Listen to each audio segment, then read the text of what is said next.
ಏನಮ್ಮ ಕಟಿಂಗ್ ಮಾಡಿಸ್ಕೊಂಡ್ ಬರ್ತೀನಿ. ಅಯ್ಯೋ ಇವತ್ ಮಂಗಳವಾರ, ಇವತ್ ಕೂದಲು ಕಟ್ ಮಾಡಿಸ್ಬಾರ್ದು, ನಾಳೆ ಹೋಗು. ಇವತ್ ಕಟಿಂಗ್ ಮಾಡಿಸ್ಕೊಂಡ್ ಬರ್ಲಾ? ಇವತ್ತು ಅಮಾವಾಸ್ಯೆ ಇದೆ, ಇವತ್ ಬೇಡ, ನಾಳೆ ಹೋಗು.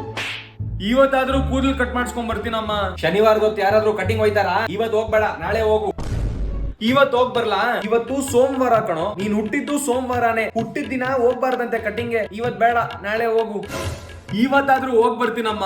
ಇವತ್ತು ಗುರುವಾರ, ಇವತ್ ಮಾಡಿಸ್ಬೇಡ, ನಾಳೆ ಮಾಡಿಸು. ಇವತ್ ಕಟ್ ಮಾಡಿಸ್ಬೋದಾ? ನಿಮ್ಮಪ್ಪನು ಇವತ್ತೇ ಮಾಡಿಸ್ಕೊಂಡ್ ಬಂದವ್ರೆ. ನಿಮ್ಮಪ್ಪ ಹೋಗಿದ್ದಿನ ನೀನ್ ಹೋಗ್ಬಾರ್ದು. ಇವತ್ ಬೇಡ, ನಾಳೆ ಮಾಡಿಸ್ಕೋ. ಏನೋ ಇದು ಹುಡುಗಿರ್ ತರ ಉದ್ದ ಕೂದಲು ಬಿಟ್ಕೊಂಡ್ ಕೂತಿದ್ಯಾ? ನೋಡೋರೆ ನಮಗ್ ಕಟಿಂಗ್ ಮಾಡ್ಸಕ್ಕೂ ದುಡ್ಡು ಗತಿ ಇಲ್ಲ ಅಂತ ಅನ್ಕೋಬೇಕು ಅಂತನಾ? ಹುಡುಗರ ತರ ಡೀಸೆಂಟ್ ಆಗಿ ಕಟಿಂಗ್ ಮಾಡ್ಕೊಂಡ್ ಕುತ್ಕೋ. ಸಾಕ್ ಸುಮ್ನಿರಮ್ಮ.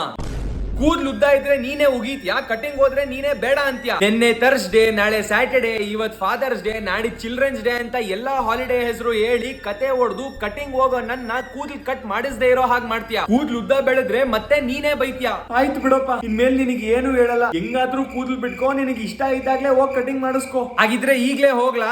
ಟೈಮು ಸಾಯಂಕಾಲ ಆಗ್ತಿದೆ. ಸಾಯಂಕಾಲ ಹೊತ್ತು ಯಾರಾದ್ರೂ ಕಟಿಂಗ್ ಮಾಡಿಸ್ತಾರಾ? ಇವತ್ ಬೇಡ, ನಾಳೆ ಹೋಗಿ ಮಾಡಿಸ್ಕೋ. ಈ ತರ ಹಿಂಸೆ ಕೊಟ್ರೆ ಜನಗಳಿಗೆ ಯಾರು ಬದುಕ್ತಾರ?